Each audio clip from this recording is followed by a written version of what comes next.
Well, hello and welcome to the 1874 podcast, episode 4. Happy to have Arthurlie defender CONOR Bradley on with us today, as you can see. Welcome to the podcast, mate. Thank you very much for coming on. It's pleasure. We knew we were going to do a wee podcast. We've spoken about it for a couple of weeks. Yeah. We were going to get you on with Michael McNeil, but obviously he's working back shift and stuff, but it makes it better for me hearing your story yourself and giving everybody their chance to do the podcast rather than having two people on. So, first of all, I want to say a shout out to G4 Claims, who will sponsor us. We're using their podcast studio. I'd like to thank Nicole and staff for everything they do for us. And if you're looking to get help with claims on anything, just check them out. G4 Claims. I'll leave a link in the description underneath. If you can't find the description, just go into social media. You'll find them under G4 Claims. Greg will help you out as well on that if you message them. So thanks very much. Also need to thank everybody that's watching, listening on Spotify, YouTube. Thanks for all your comments, for your likes, your shares, and everybody subscribing. It means a lot to me. Thanks very much. I need to merit as well. So put it on to your friends, family, and get them watching it. If you're an Arthurlie fan, even if you're not, send it on to somebody who might like it. So that's that out of the way, mate. What we're going to talk about is obviously your time at Arthurlie, but we want to get into your background as well and stuff. So tell me a bit where you grew up and stuff, and what it was like growing up, and how you get into playing football. So I grew up in Hawkhead in Paisley. I think just kind of like most of the kids around there, it was just constantly out playing, playing football, playing just whatever. And I think I've been playing football as long as I can remember. One of them, we had a wee kind of a square out the back where we used to just go and play football. Just until we get dragged in. Aye. When the lights come on. Aye. Just that nonsense. So I just was doing that for, I think, until I was about 8 maybe. Mm-hmm. So I was quite late in joining kind of any kind of team. I went to like a club on a Friday night, right, to play football. Just like a wee thing for fun and that. And I think it was a guy at Queen of the South that took it. Right. Then, and he'd mentioned to my dad about me going to a team then, and kind of hadn't really thought of it. So he's obviously seen something at an early age with you that he thought. I mean, most of the boys that in my primary school and whatnot, they were already kind of playing with teams. Mm-hmm. So I can't imagine the standard would have been great there on the Friday nights. Did your primary school have a football team as well? They did, but that wasn't until I think you got to primary 6 or 7. You started. And even at that was a Saturday morning, just the same time as all the boys' clubs. So I ended up, I think that it was a boy in my class, just spoke to him, and ended up going along to play with Lancraigs. Right. Just they trained at Glenaford High, where that wee sports club was on a Friday as well, so just kind of fell into place with that. So, Lancraigs, I heard wee bird told me that you were a top scorer for them in one season. I don't know how that happened. Aye. So I started, they just put me out left mid. Right. Just left foot and that, so just got stuck out there and aye. It's everybody's at that age that wants to be a striker or midfielder. You don't really want to be a defender, do you? It's like no, not really. It's only the strange ones that want to be defenders at that age. Especially back then as well. I think maybe nowadays you could see it as being a bit different. Aye, because you've got more. It's the on social media. You see them; they're stars now and like celebrities rather than football players now. Isn't it? It's and you've got people that I'm sure if you were growing up now, you would have been admiring people like Tierney and Andy Robertson and stuff like that. Exactly. a big bassy. He's just went to Aye, Ajax. It's obviously different back then. Who was your who would you look up to at that age? Well, just, I think it's the same for any Celtic fan around that time growing up. It was just Larson. Aye. Aye. There was a few other ones, but obviously he's the one that always stuck out at that time. As a young boy, it's you see him scoring a lot of goals in it. It's like I want to be him. So maybe that's why you were top scorer. Aye. So obviously you're there playing in Line Craigs. Was it 7-a-side or something? 7-a-side then. So I think it was only 2 years that I was there. We had a few decent boys, and then just after that, everyone started splitting up and just going to different teams and that. Probably cherry picked for other teams. Well, I think at that time as well, after the first season it was, St Mirren were, I think it was just before they were going into like the kind of pro youth stage. So you were too young for it then, but they were kind of going around picking players up and just making, I think it was, they had 3 or 4 like kind of 7-a-side teams. So we used to do our training.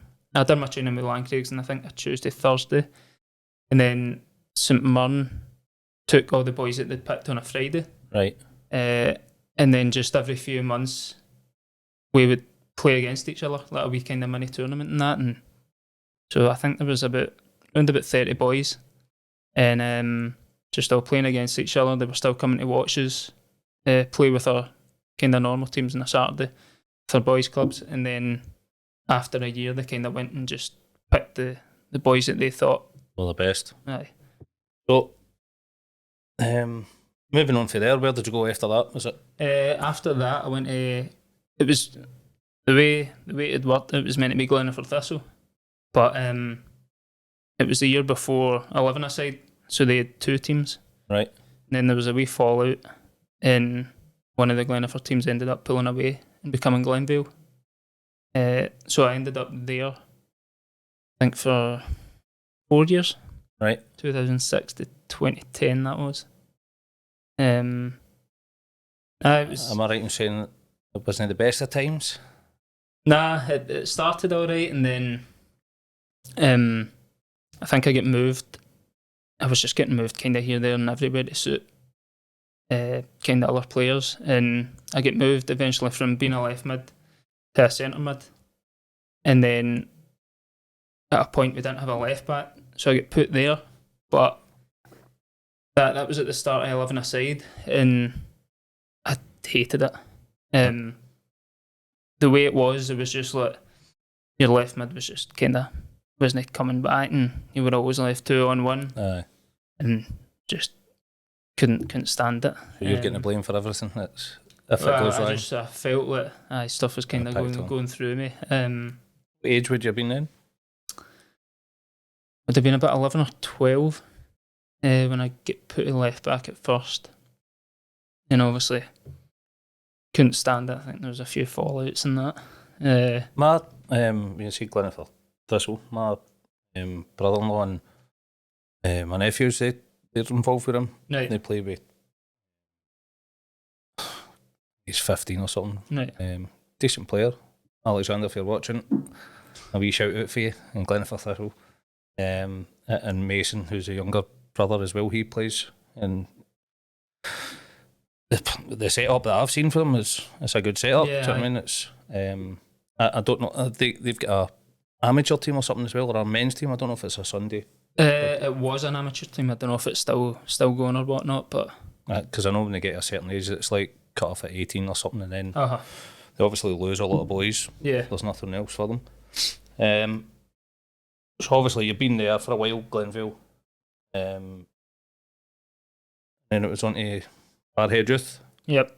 That was 2010, and it had been coming for a wee while. I think the guy that was there before had said to my dad a couple of times about me going down, and I never did. I'd had made pals where I was at Glenville, and I didn't want to go and move.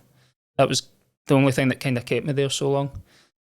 Then eventually I just thought wasn't enjoying my football anymore, so went to Barhead, and they'd just changed managers the year before, and Chris Wilson had came in, that I spoke to you about, he's at Dorai now. So he was in there, and I'd went down and watched them. I think in the June just before pre-season, they had 2 cup finals, and they won the 2 of them, won the West and the League Cup. And I thought, I want to go here and win trophies. Try win trophies. Try see if I can get in the team as well. It obviously worked. It's a great setup. Aye. Barhead Youth.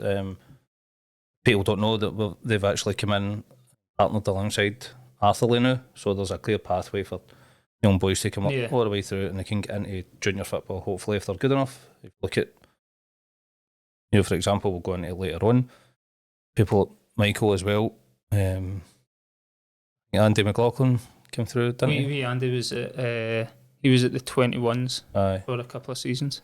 Obviously, Keeler was there, wasn't he? I think he played. Aye, there was a few. It came through from my team. There was Tony Etherson, Sam McNeil, Jamie Gray. Mm-hmm. They were all at Barhead, and then he's got a question for you later. No, no. Don't forget that after getting Tam sent off last season. Aye. So, how many years did you spend there? 8. And you were quite successful, for what I've heard. Scottish Cup, West Cup twice, League Cup and Lady Darling. Yep. So, when you first went there to watch them win something, and you've said to your dad, I want to go and do this, I want to go and win trophies, so you went and done it. Uh-huh. So it's the right decision, isn't it? Definitely. As well, just kind of personally, I went in, and that's what I kind of made all my pals that I've got now. Aye. Just all through Barhead. Went in. Don't think the first season was too great in terms of the team, but just all the boys were brilliant. I think just about every single one of them I'm still pals with now. Right. Still see them every week. It's a good thing to have, isn't it? It's pals you grow up in, especially when you're playing football and you're winning things. Aye. I mean, I know, it makes successful. it even better. So, was this playing these finals at Airdrie, but we're talking about earlier? So that was the Scottish Cups. We had the first one 2014, so we were under 19s. Played that one there. I need to chuck in that I scored in the final as well. What, was it a penalty? No. So I heard you're quite prolific at penalties as well. Only in shoutouts, really. Aye. And then we had the second cup final in 2017, so at 21s, and it was against Rutherglen. Actually, it was against Andy. Aye. It was against his team, so. So that's a big thing as well, playing at these stadiums, isn't it? You're getting that wee chance to go and sample what it's like. Aye. Rather than playing down at parks or something, or astro pitches and stuff like that. Aye. That aren't very good. So it's going to spur you on as well. Do you know what I mean? You're lifting trophies, you want more of that. And as I say, you're looking for what I've seen that you've won. It was obviously the decision. The Lady Darling, I don't know what that is. I've never came across that cup. So that's kind of if you get knocked out in the early rounds of the Scottish, you go into that. So it's like I just pat them in there, give them something to win. Aye, but the draws are quite closed at the start, so you do get some bigger teams. So obviously, what year did you go up to with Barhead? So 21s it was the way. So I think it just changed 2 years ago or something. I actually don't have that anywhere there. No, so it just goes to 20s now. Is it even 20s? Because I think that's what the one now is, just below the kind of our setup. Right. Because we just went up to 17s and then 19s and then 21s. So when you were playing there and you're winning, obviously, and you knew it was coming, you couldn't go any further than that. Did you know where you wanted to go? Didn't have a clue. Did you have offers? Andy looking at you? No, so our manager Chris was meant to be getting the Maryhill job, and he was going to take quite a few of the boys with him. He spoke to me, and then I think Maryhill got relegated that year, and their committee ended up chucking it, and the kind of job just fell through. Right.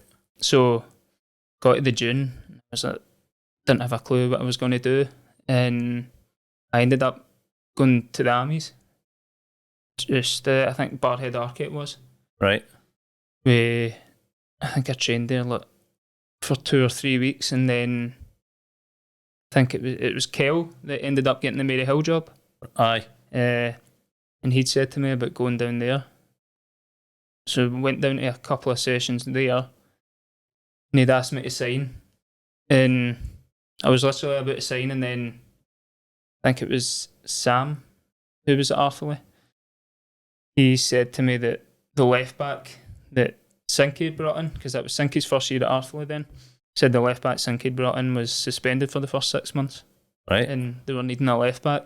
So I went down there and trained a week or two, and then just played a couple of friendlies. And Was that with the first team? Aye. Right. Aye, they asked me to sign there. And Aye, because they wouldn't have had a 20s team around about then, would they? no. Aye, because Barhead and Arthurlie still weren't together or anything. It was all... So obviously you've signed up with Arthurlie then. Yep. Was any of the boys that are there now, were they there? I think it's just me and Lee. Right. Just me and Lee from that first year. It's a good story that you've came through, done that, the Barhead Youth, and then into Arthurlie, when we've just done the partnership with it. It's good that somebody else that's done it. I mean, there's proof. I think I said that to you when we won the league. The photos taken and stuff, and it was yourself and Mike on it, and I was like, so Invincibles, it does work. You know what I mean? So it was at Arthurlie at the time as well. Mick and Lee both came through from there, and then you had Ross Urquhart as well. He came through there, and then Tam as well, who's with us. He was in my Barhead team as well. Right. That won the Scottish Cup and that. Aye. So he's another one. We're getting you on soon, Tam, hopefully, here your side events. Just before we go on talking a bit about Arthurlie, I'm going to do a wee shout out for Club Shop Direct, who are one of our sponsors. And anything you want for Arthurlie merchandise, t-shirts, hats, key rings, pint glasses, he's got a lot. Go and see it. I'll leave the link in the description. Some Invincible t-shirts and stuff like that. There'll be new products coming soon, hopefully, for the new season. Hats and scarves. Hopefully get some bucket hats. A wee design that I've got. Don't know if he's keen on printing these ones, but I'll keep it at Club Shop Direct. Thank you very much. So that's when I first started going to watch Arthurlie. But is that when you had just signed with him? And it was just something for me to do. I was sick for work, and so I'm going to go and watch this mob, see what they're all about. And no look back. I liked it, and if I'm honest, used to do it at the time. Just going down the wing and the skill and pace you had and stuff like that. You did stun it for the rest of the players at the time that I seen up. Obviously, there was boys up front that were really good at the time. I think it was like Dale McNabb. And Jamie Dock. Aye, Jamie Dock, and then Jamie Marks at one point as well. Aye, Slick came in a bit later, so I really... You did stun it to me, and I remember saying to my son, I said, I like this boy, he's a good player. And that's, I'm not bullshitting around, mate, just because you're on the podcast. So, how did you feel getting into that setup, for coming from Barhead Youth and stuff, and then getting into, straight into a first team?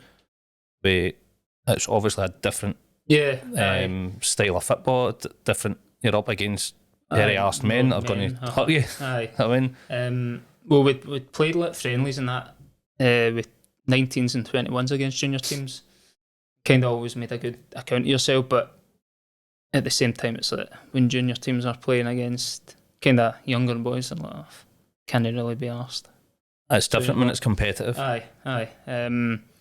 And then obviously, when you compare it just now, it's really different. Like my first experience of that was 22, obviously, but the way the setup is now, you get your chance at 18, 19. Aye. Because we're seeing a lot of that just now, aren't we? Aye, Especially exactly. us, the young boys that are coming through and getting their chance. Yeah, that's what it was like. Obviously, like doing away with 21s, I think maybe would have benefited myself and the other boys that were playing at that level a bit more. But at the same time, I wouldn't change it because that. Sometimes just it's had better just to be thrown into it. And I just had great years at 21s and that as well. And the thing was, I think there was a lot of good players at 21s. They just, I think after a certain age, people just stopped bothering to come to watch. Aye. Even with junior teams and that, they wouldn't really have focused on kind of 20-year-olds then Aye. that are still playing boys club. Which is sad because there's a lot of talent now. Aye. I mean, these boys might chuck it because they're not getting watched and they're not getting chances to go elsewhere. Obviously, you had a chance to go to a junior team and start playing. So, how did you get on? First season you were there? First season was a slow start. Just kind of took a while to kind of get the actual squad together and whatnot. And we ended up going on a really good run. I think we ended up missing out on promotion, by it was 4 or 5 points. Was it Rutherglen that won it that year? Rutherglen won it. A good few of the boys were there that are with us just now. And I think Benburb and Rossville went up as well. So we were kind of just shy there. And was it no that you had games in hand or something? And it was now Rossville had. They had games in hand. But I think in the last 2-3 months we had Rossville, Benburb and Rutherglen all to play at home.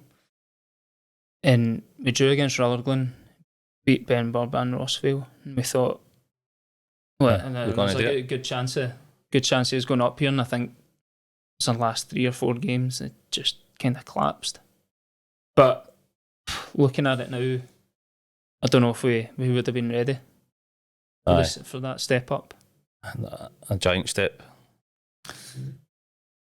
I'm not going to go into naming or saying things about things that were going on back then because it is what it is. It's in the past. So, how many years was that before COVID season? Was it two seasons? About just 1.5 even. Aye. So, the COVID season crap happened. Mm-hmm. Obviously, everybody just got let go. Yep. What were you thinking then? Were you going? So, well, it was. I think the Palmer, Cardone, Rab, Geo came in the February maybe. Mm-hmm. So, I think they only had like 3 or 4 games with us, and then obviously the COVID happened, and I think they just had the kind of idea of who they wanted to bring in. And they'd signed on, I think Tam was already signed on, and Mick as well, because he just came up from the 21s. So they signed me and Leon as well, and then just kind of got rid of everyone. And we to be fair, we did know the kind of players that they were bringing in, because it was players that they'd kind of managed and played with. Aye, in the past. They told us that. But obviously, it's a bit of a blow in it when you're signing for a club and then the next minute. I mean, to be fair, all the boys that were there as well, everyone got on as well, so it was a bit gutting there. And then obviously there was a couple of my pals that I'd played with for years as well, and they'd got let go, and you were like, it's a bit of a crap time in it, for football and stuff. So, you went to Rossville? Yeah. Training with him? Did you play games? I played games. I think we played about 10 games. Before it all got shut down completely? Before it got stopped again around Christmas. Was that a bit different going there? And aye, it was a bit different, but... How did that come about? Well, it was basically the team kind of decided that the majority would rather not have played that season, because in the conferences you weren't getting promoted. Aye. So it was basically pointless. But the Premier League was still doing, if you won the league there, you could still go up. So it was still a bit competitive, but there wasn't any relegation. And I said that I don't want to just sit about for months no playing. And I spoke to Palmer. Palmer passed me on to Gorms, who was at Rossvale. And me and Lee ended up going in there. Right, and Lee went as well. Lee went as well. And Ross Urquhart was already there. Right. So I'd been speaking to him as well. And how did you find that setup compared to Arthurlie? Any different? Not too different, to be honest.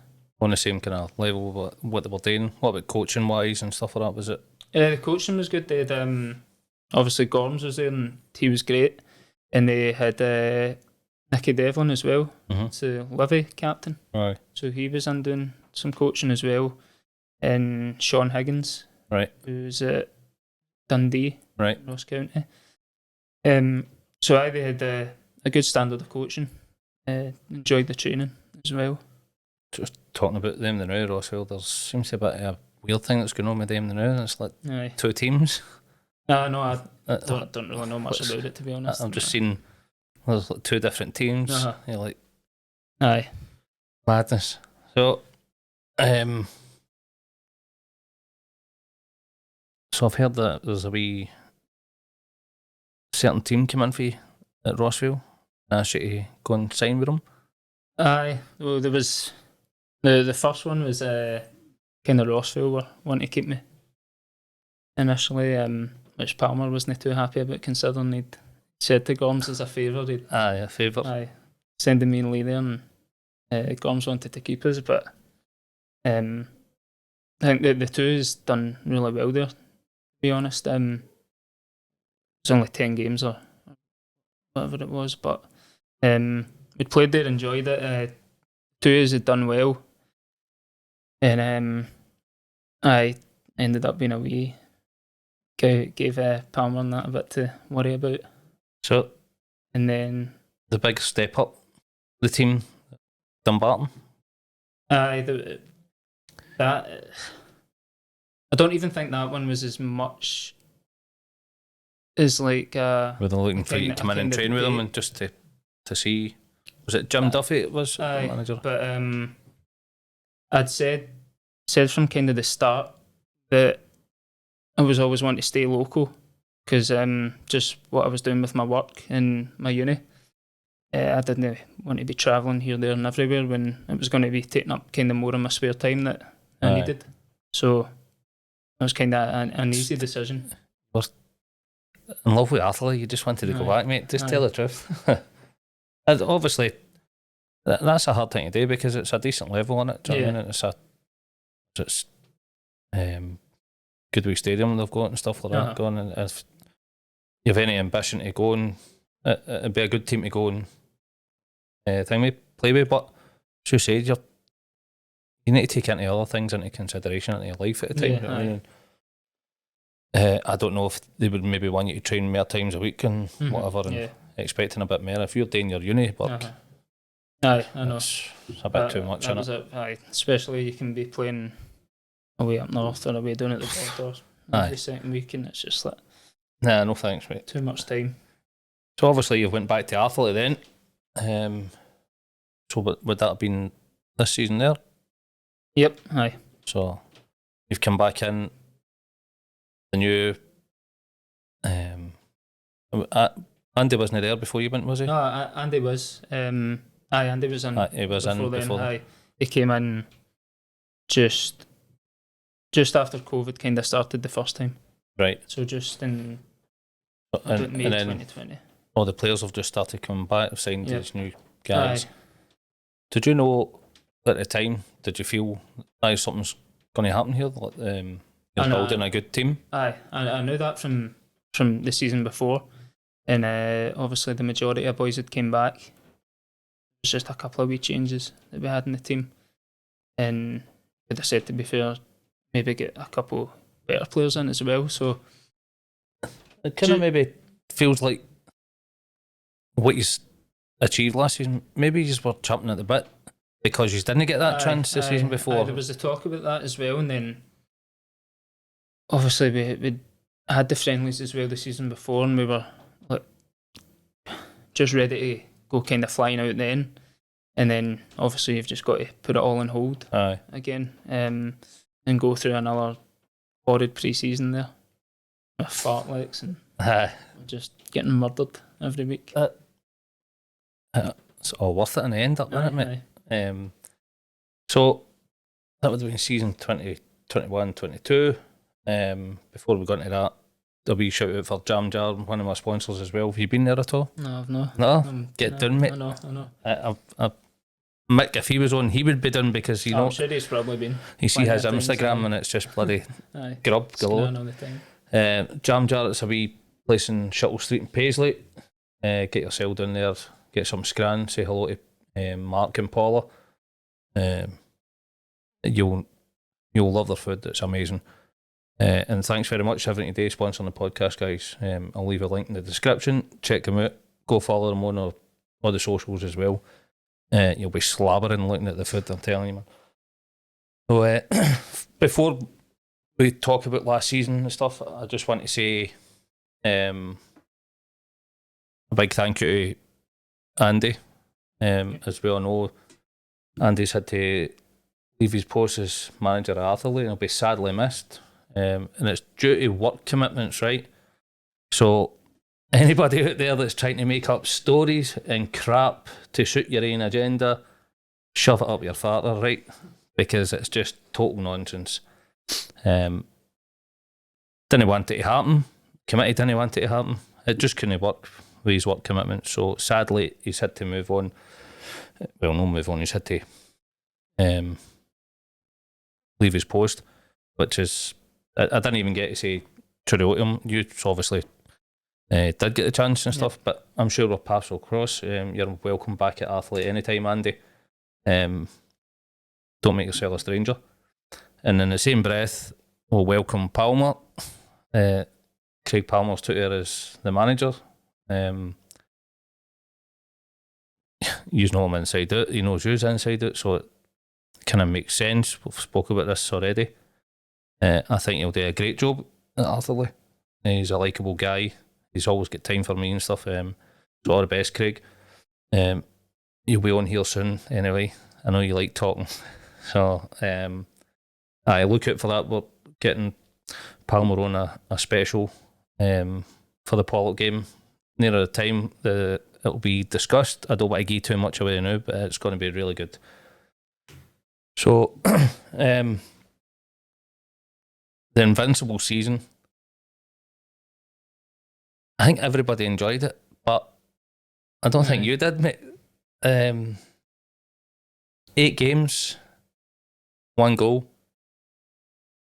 Now, that might not sound great, but in reality, I think the way it worked out, I think it was. We'll get to there at the end of it, but obviously started off the season a couple of games in, and what happened? Yep. Tell us the story of that day, mate. So it was a Wednesday night down at Mabel. I think it was just 5-10 minutes into the game, and I was up against, I think it was their right wing back, and kind of a couple of 50-50s already, and I get the break of the ball away with it the first 2 times.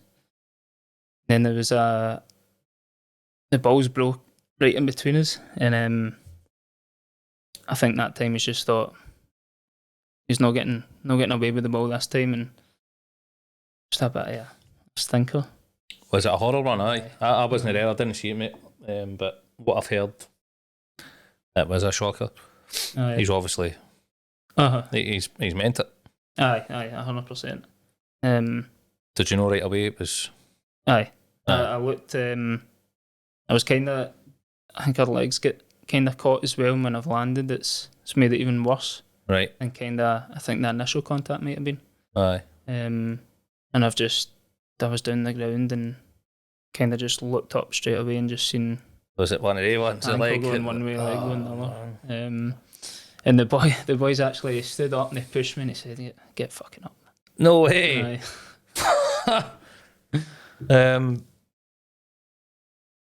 So, did he get booted out of football. Am I right in hearing that? Was he sin died or I something? think he get like an 8-game ban for the tackle.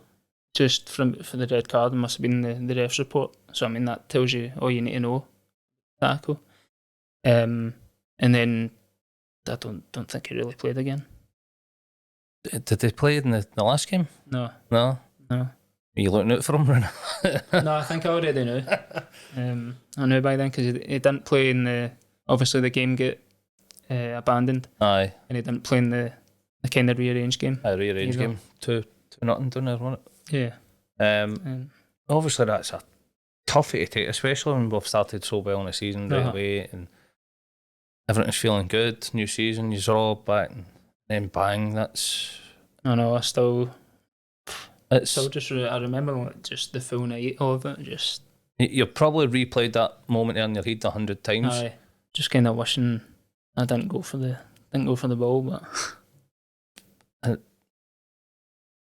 It's one of them ones. If you don't go for it, I mean, I know you get everything. You get pelters. How did you not go for Shite that ball or whatever? But it can happen in any tackle. But I mean, it's just your luck at times, isn't it? And but obviously, I think he's had a bit of aggro because you've beat him a couple of times.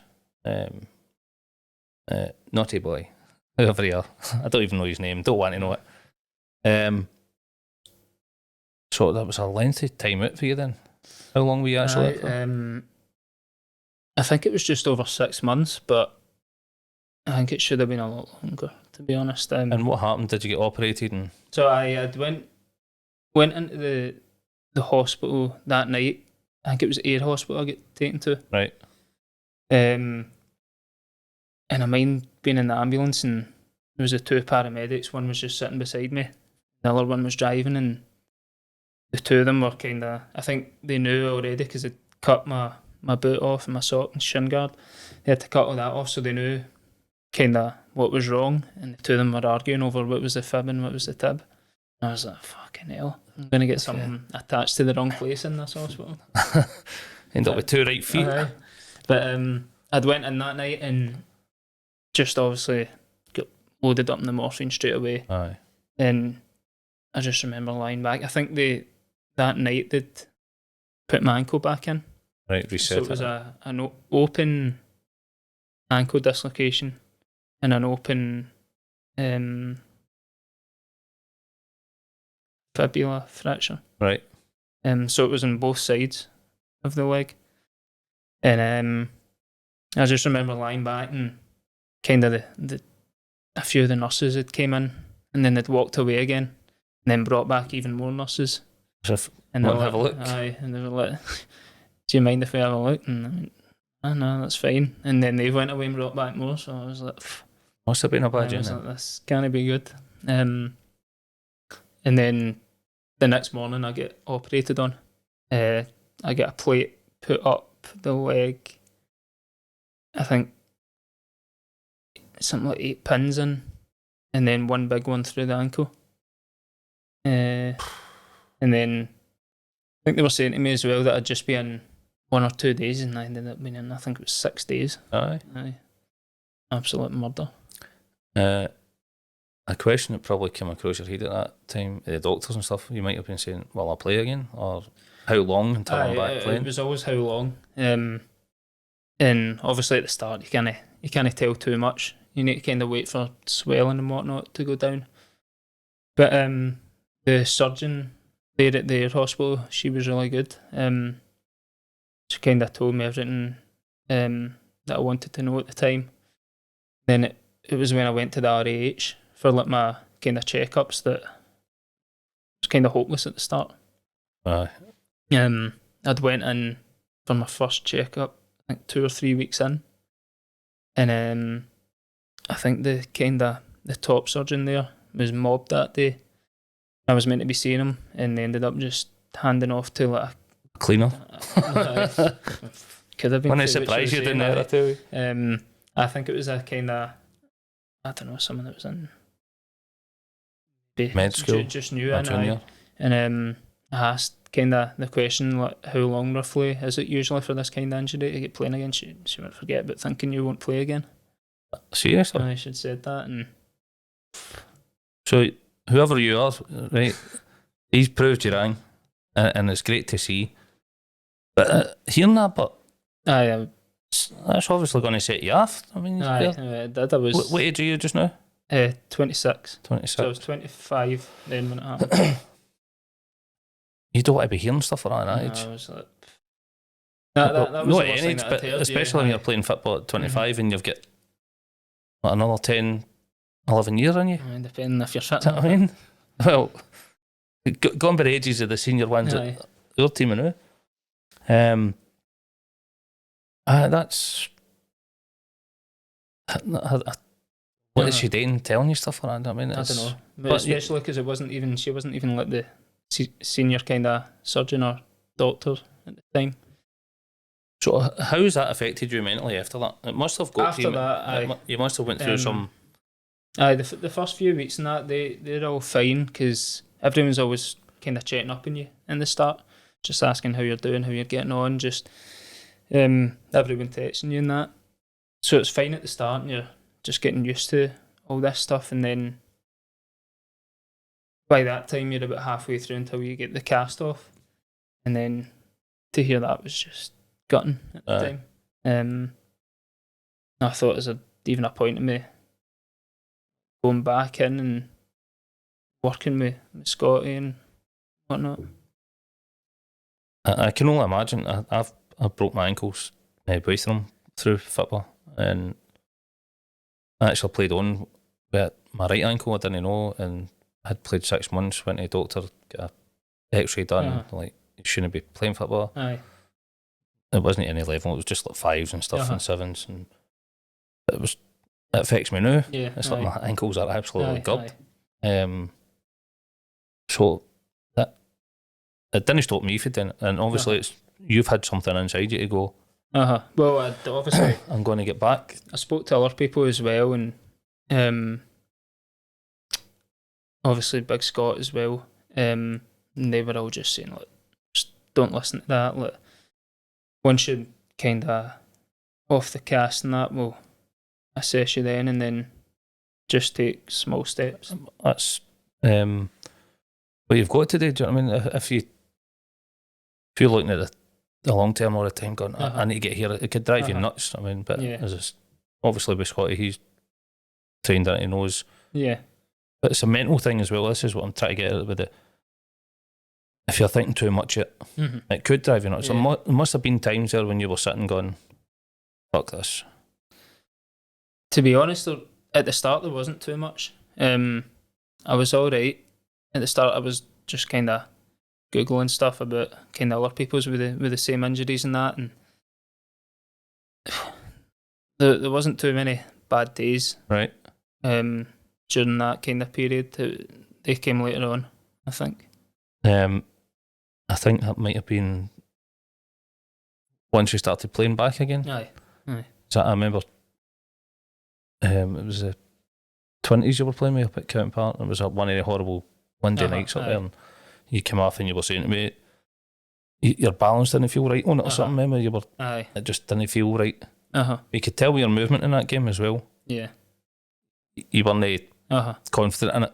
Yeah. You were still maybe that wee bit apprehensive about stuff. It was needing to overcome all these different mental blocks.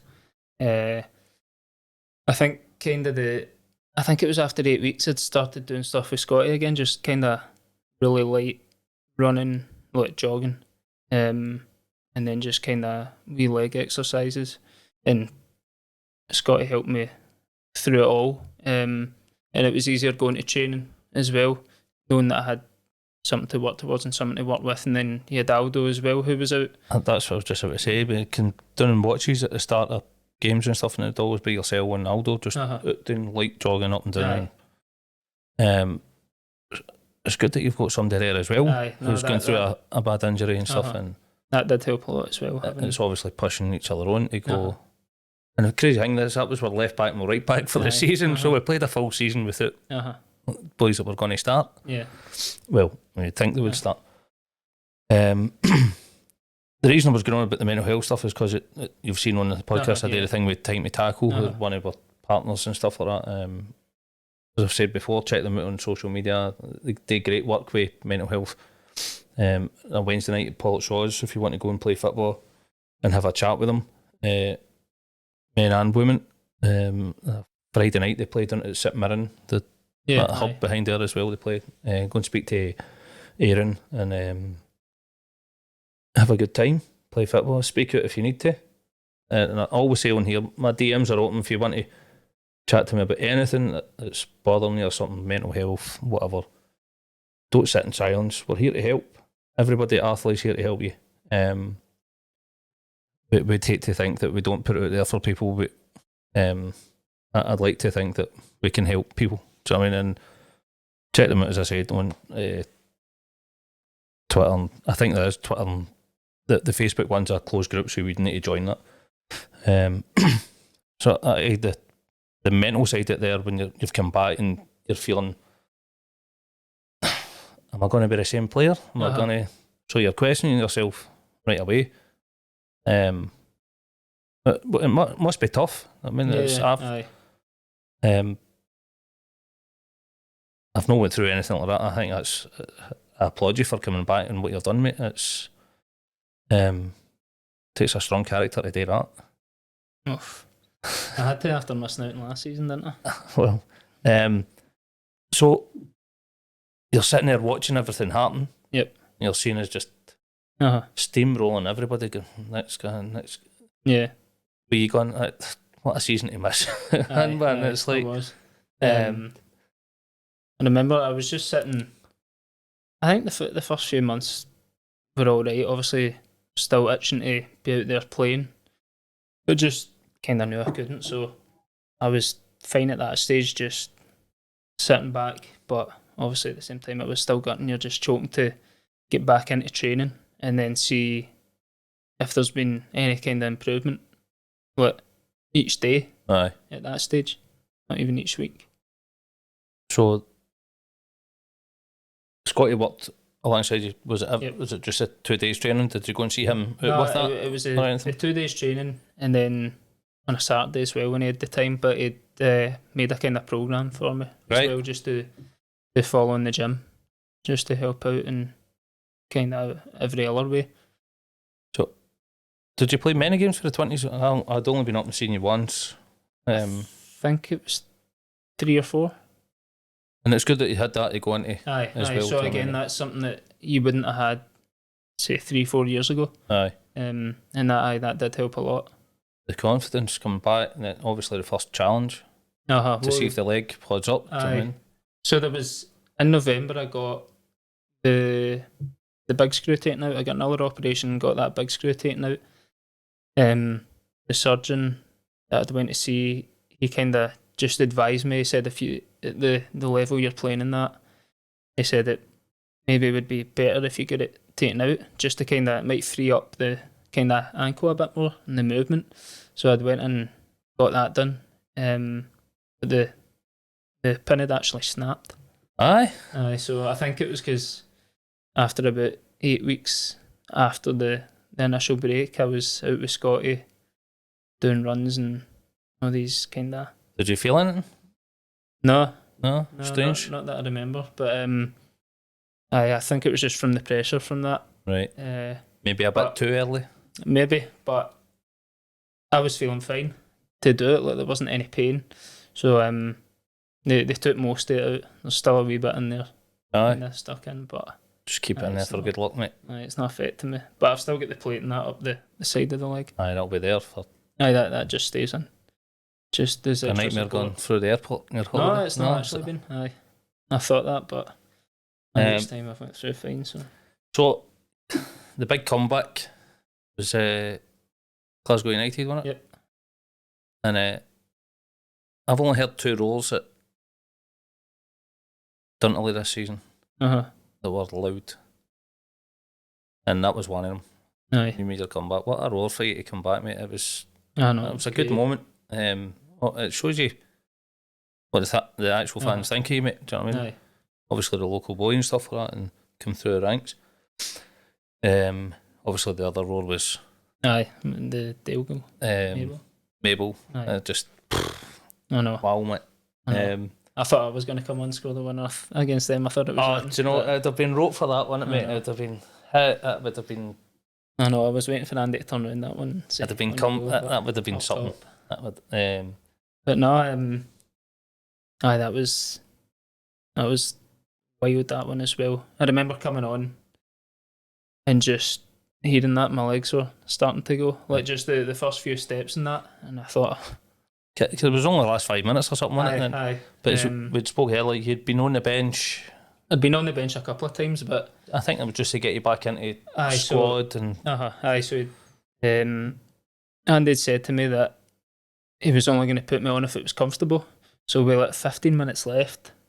Obviously it was still, might have been 0-0 or Andy just scored to make it 1-0. He just scored. So I was sitting there thinking this is a tight game. So I sat back with a Bovril in my hand, drinking a Bovril. And yeah, I've got photos of you doing it.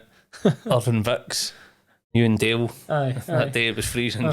Hot dogs and pies a lot. And that was for the gaffer that time. Aye, right. I think there was about 15 on the bench that day, man. It was like, what's going on here? I've actually got. I'll need to show you the photo. I've got captured it perfect. I've tried to take a shot. Somebody taking a shot of goal and you two walked right in front of the camera. So, as I say, it must have been a great feeling you coming on, hearing that roar. Did you think that's me? I'm back to. No, not at that point. I knew, like, fitness wise, I was miles off it. And that was just. Is this what you were talking about earlier? Like the harder times were coming? Yeah. But not even just through the fitness, but obviously when I was out injured, I was off work as well for 3 months.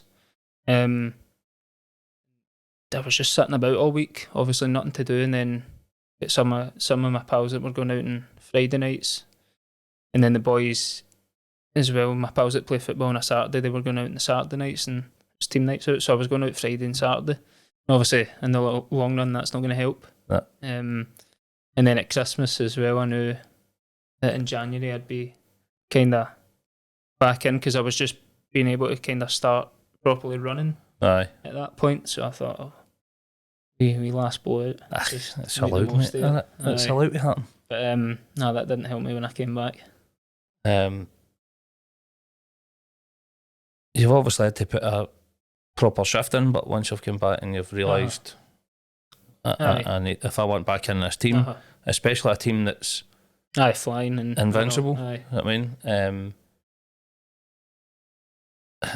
it's hard for anybody. Never mind somebody that's coming back for injury, but the boys that are on the bench, because we had a kind of settled team. Yeah. Majority of weeks it was kind of same, and try to fit and keep everybody happy. Do you know what I mean? I know. It's hard, but it shows what sort of team you are because there wasn't anybody throwing and greeting and I'm not playing. I'm not. To be honest, it wouldn't be stood for anyway. But I think they would have just been told. Yeah. When you go up the road. I mean, that's what I said to you before. Like, that's kind of what the coaches were focusing on when they get players in. They want them to be someone that's going to fit in. Aye. And no coming and think they're the main man. And it is a good dressing room for what I can see for speaking to you and watching you and stuff. And there isn't anybody that's kind of you would look at it and go, he doesn't fit in, or no, he doesn't get involved. I mean, it's good, and that's what I was saying about earlier to you in the motor, that getting up next season and keeping the core of that team. Because I think we only lost 4 or 5 players. Yep. We kept majority, so it was like 13 players we kept. So it's the same dressing room. And then obviously with Andy gone, it's still the same background. Obviously, McArdle stepping up to assistant, I think. Yeah. You've got Darren Ramsey and Rab. I don't think anybody else is coming. I think it's just going to stay at that. So for me, it works. Don't try and. I don't think Palmer will try and change it anyway. Maybe wee tweaks here and there, but things as we. So we're going to Trophy Day Yep. Trophy. Say that word lightly, right? The plate day. Aye. Plate day. Fucking shambles of a trophy. 8-0 against Luca. What a day. Aye. Sun was out. Dale Simeon was on fire. Yep. Smashed in 5. And a lovely wee moment for you. Aye. We get a penalty and the ball get handed to him. Were you bricking it? A wee bit, aye. Aye. I wasn't fancying hitting it. I thought I seen Dale pick it up and I was like, I'll just leave him to take it. And I could hear everyone behind the goal kind of shouting for me to take it. Was he not going to go? That'd have been his 6th. Aye. Then it's a sort of double hat trick, Yeah. and he's gave it up for it. So that shows you what sort of player he is as well. You know what I mean? He's recognised. Yeah. And I think it was that our last home game of the season as well, wasn't it? Yep. Aye. So to top it off, you've come back after a couple of games, and you get the penalty. You're stepping up there, and everybody's watching you. Aye, I mean, every single person, I know. but everybody's wanting you. And you did, fair enough. You did bury it, mate. I know. I had all my pals had came down that day as well. And seen them all when their phones out. But Recording I think I recorded it as well. I can't miss this now. Aye. But I think there was one man in the stadium that's probably more prouder than anybody, and that'd have been your old man. You know what I mean? Because he's like super fan of Arthurlie, mate. You know what I mean? He's I could tell he's proud. I spoke to him after it and stuff. I mean, he just waxes lyrical about Arthurlie. Do you know what I mean? And as I said, I was on the phone to him today, getting some info and stuff like that. But thanks very much, Harry, by the way. Some really good stuff you gave me. No, I wasn't looking for anything to dig on you to go, I'll give you something snide that'll make a meal of him, do you know what I mean, and embarrass him or whatever. So, did you feel part of the celebrations and that as well at the end and go? Still the celebrations and that, obviously, it was Sunday. Kind of just hung around Arthurlie, and then we all went up to the brig. A few boys murdering karaoke. Aye. A few? Aye, I know. We'll know names. I think one of them was the amateur manager. Aye. You know who you are. Well, we need to different because it's co-managers actually. Right, the wee one. Right. Just say Stevie. Aye, great day all round that. And capturing the photos at the end of it and can run every one of these and with the family and kids on and stuff like that. It was great to see. I mean, it was a really good day for everybody in the family. We knew we were going to date that day. Do you know what I mean? But it was we'd won it, but then hadn't we? But we knew it was going to be. We couldn't have asked for it to be a better day with the sun out and all that as well. And it didn't actually start too well, I don't think. The first 20-30 minutes. I think it was running great. I think it was 3-0 at half time. And then just blew them away the second half. And then I think we had a couple of away games after that. Les Mahago and Muirkirk. Last one, wasn't it? Aye. Obviously that was to get the Invincible, wasn't it? Yeah. It was like, and that was we're flying and that 3-0 up, and then I missed that one as well. 3-1, 3-2, and you're going. Aye. We did it the hard way. You know what I mean? But that was a great day. It was really good because we got that far. You were just like, aye, right, let's get a line. So, I'm going to go into fans' questions in a couple of minutes, right? Yep. Let's talk about what you're like off the pitch. How do you relax? What do you like doing? Like I said, the last 4 years wasn't too much free time. What you were doing so it was just a degree kind of alongside my work. Right. So it was full time working, full time uni. So kind of all the spare time was going to doing my uni work and that. So how did you go on with it? I done good. Just finished a couple of weeks ago. Right. So buzzing with that. Plenty of spare time now. So congratulations, mate. Cheers. Appreciate it. Pretty good juice. Aye. I heard picked up playing the guitar. Aye, during COVID. Just during COVID, aye. Doing a couple of videos on Oh no. Singing and playing a guitar? No, singing no. Your old man talking all that crap then? Aye. Harry, No, he's not had me playing yet. No? No, it was just my mum. She had a kind of old guitar that was sitting about in the house, and during COVID I wasn't doing any work at all. So I just Started thought playing? something to do during the day. Just picked that up and I just learned to do that. You still do it? Aye. Aye. I've been playing since I was 15.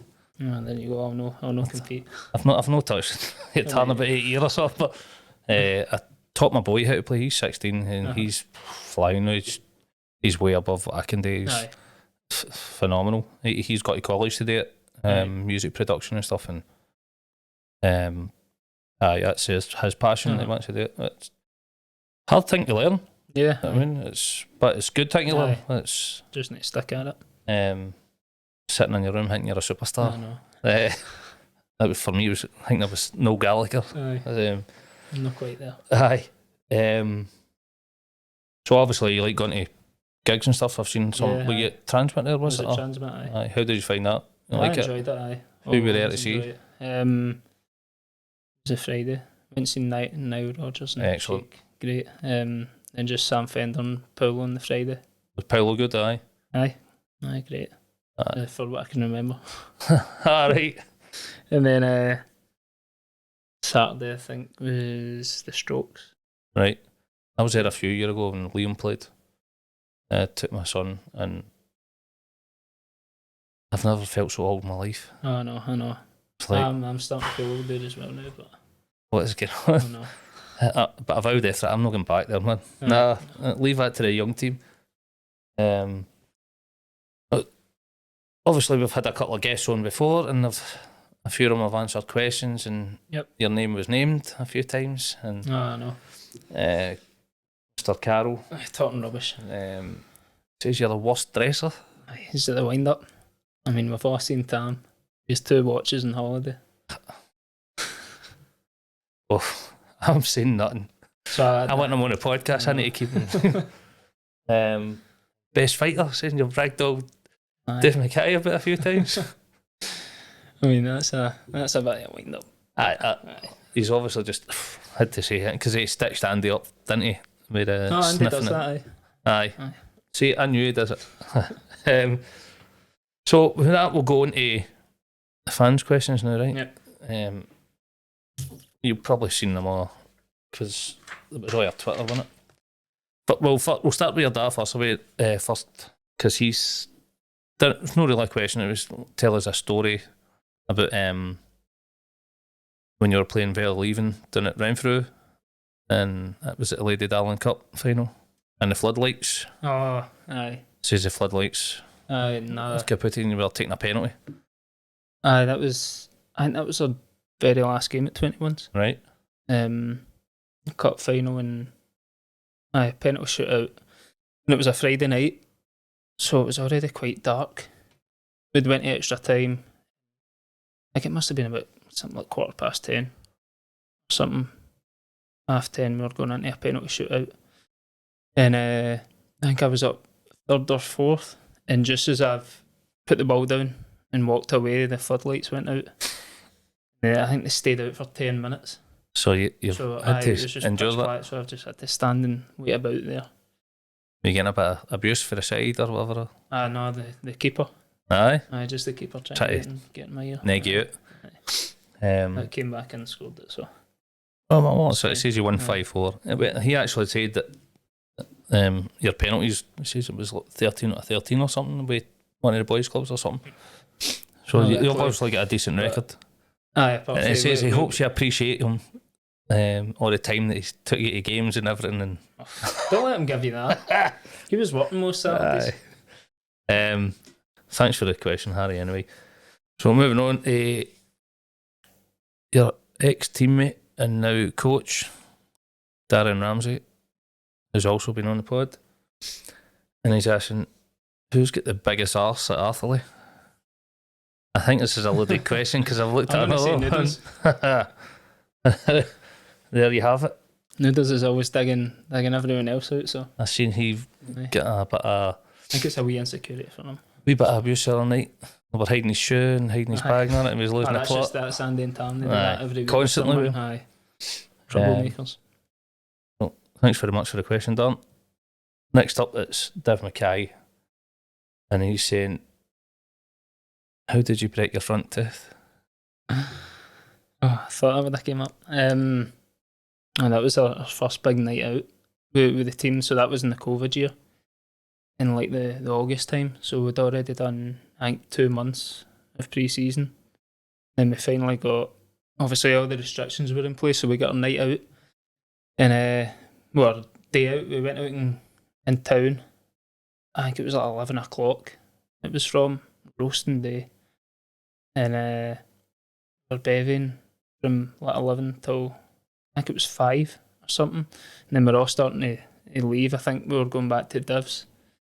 Now I've went down the stairs in this place to go to the toilet, and I've walked in and it's flooded in the floor. And obviously a bit tipsy as well. So I've walked in and then just slipped in the floor. Teeth and fell, hit my front tooth right off the sink. Off the sink? Off the sink, aye. I think Dales came down, just covered in blood, burst my nose as well.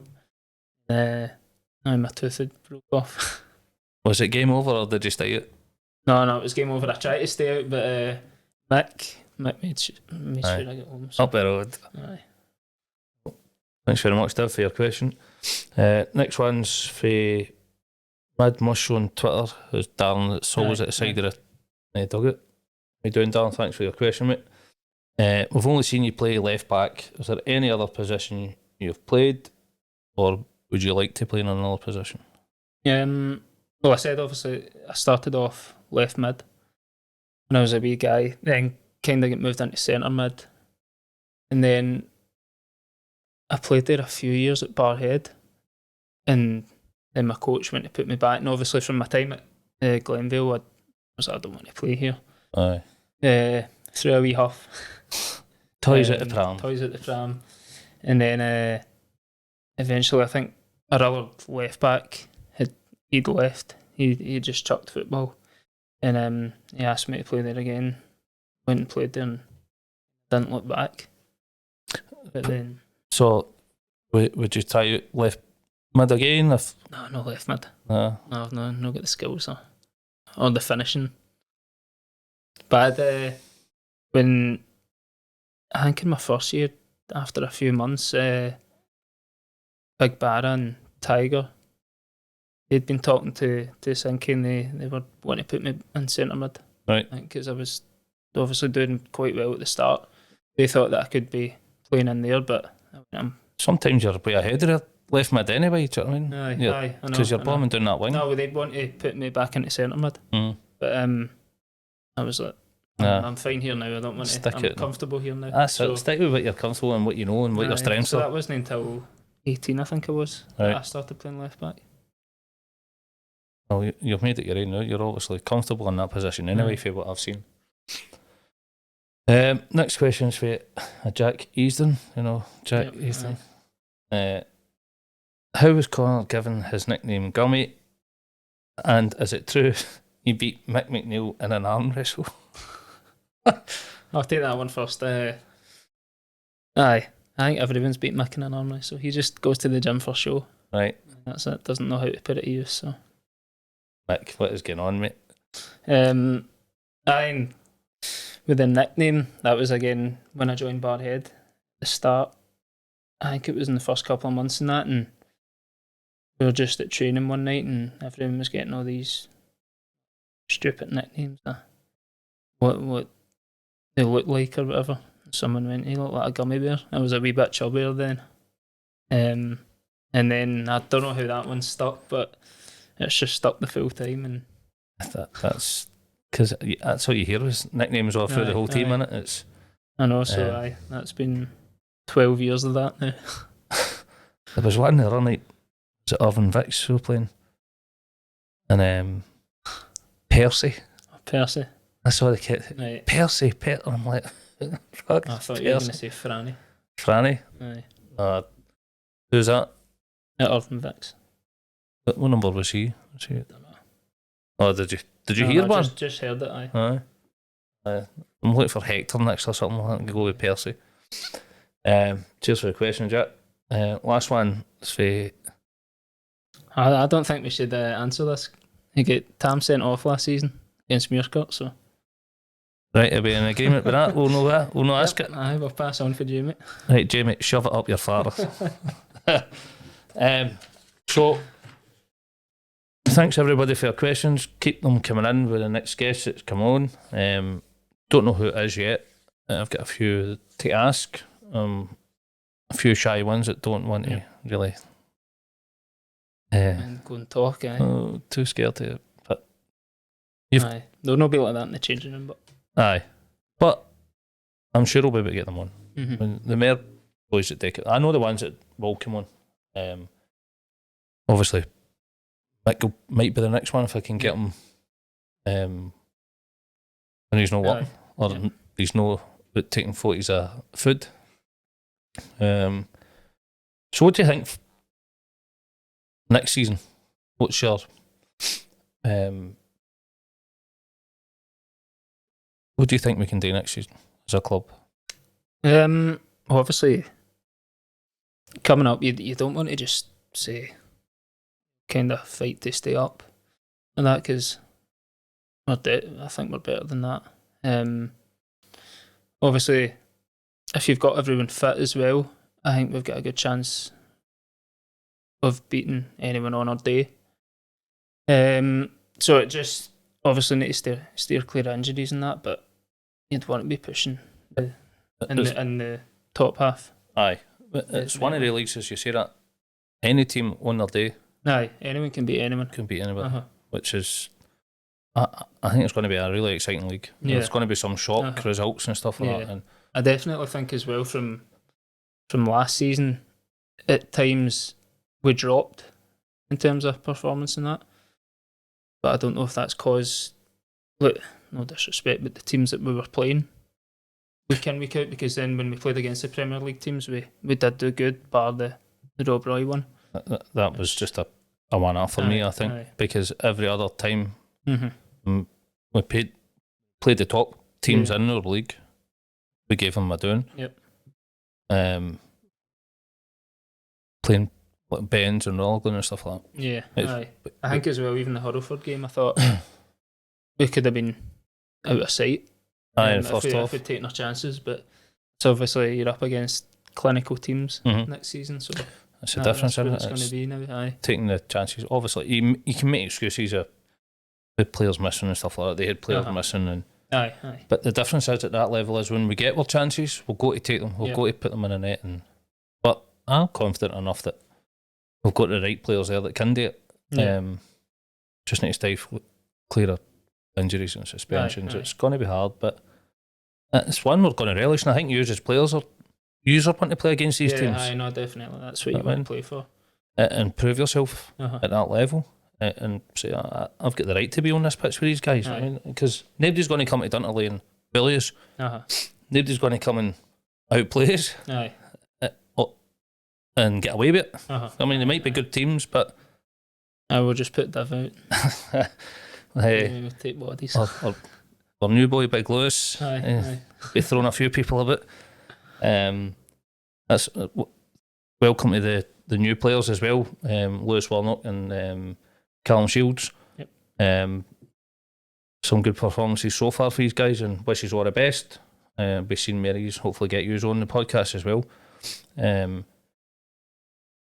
So, what's your plans for the future then? Out with once you start winding down your career and stuff like that, have you got ideas of getting into coaching? Are you doing any coaching now? I done coaching with the Barhead 2007s from I think 2016 to 2020. Right. And then just I stopped doing that from. Was that like 14-year-olds, 13, 14-year-olds? No, at the time they would have been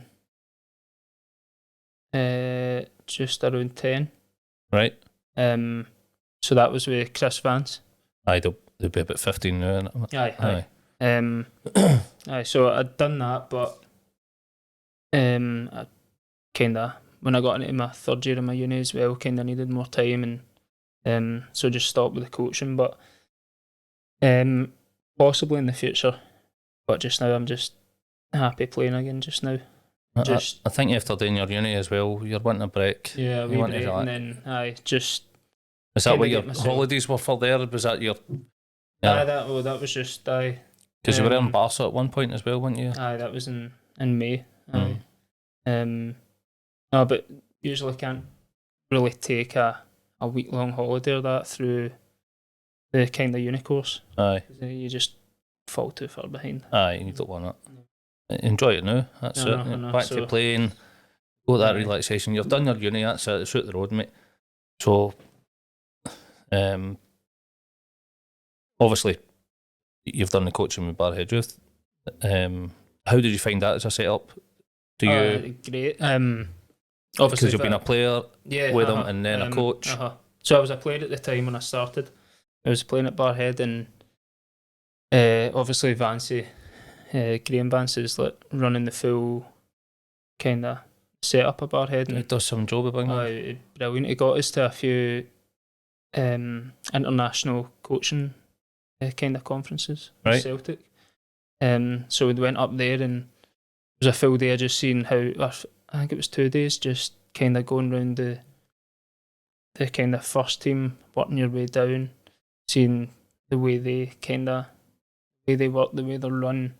We get a talk off Brendan Rodgers, Right. and just there was plenty of other coaches as well, so just gave us a lot of kind of different tips and information, and It's a great bit of insight you have in it, and getting that sort of just stuff. how to talk to players, and just 'Cause it's changed days now, isn't it? yeah, Coaching.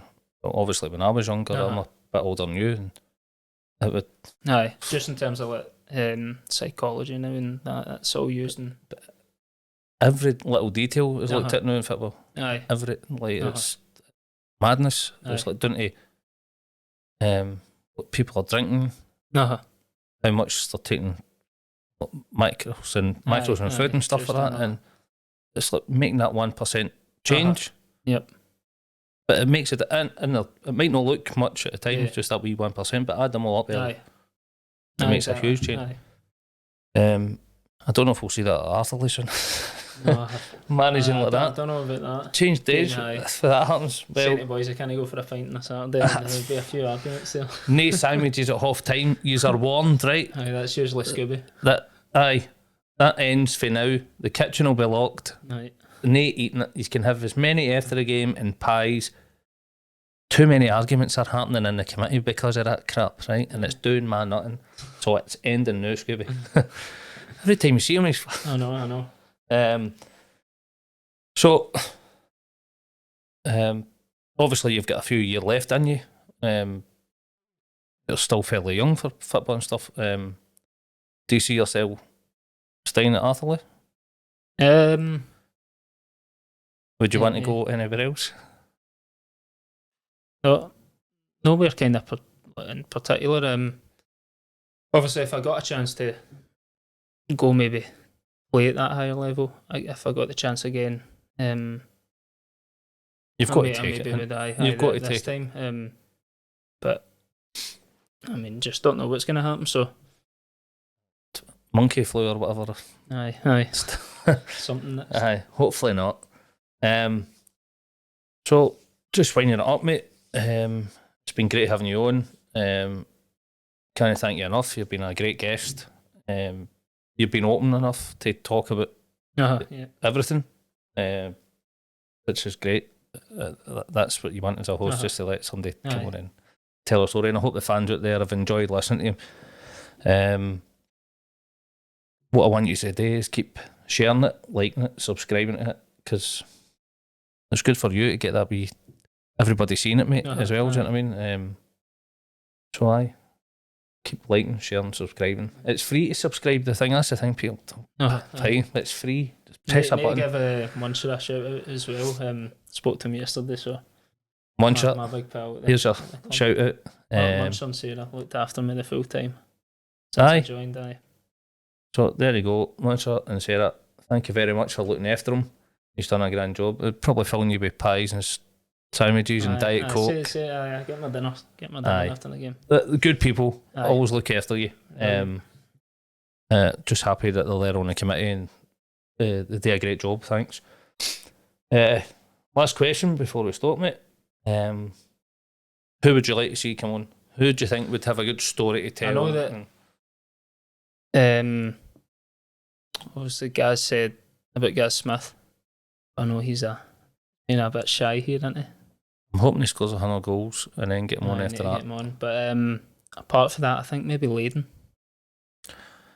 He's a bit on the shy side, isn't he? He's like... They're no shy in the dressing room, that's the thing. But it's different coming and doing this, isn't it? I would have him on any day of the week, man. Every single player. Aye. Maybe it might take getting 2 players on or 3 players and doing a wee teammates kind of thing. Aye. Might do that. Who knows? There's certainly plenty there today. Anyway. There's a few boys as well that played in kind of same teams as well before they came to Arthurlie. Aye. I can't think off the top of my head. Was it Dale? Did he play alongside? He was at the Glens. They were Gaz Smith, Aye. Leyden, Ricardo was there. Might have been it. Well, definitely get the rest of them on at some point. Thanks very much, mate. It's been a pleasure. Yep.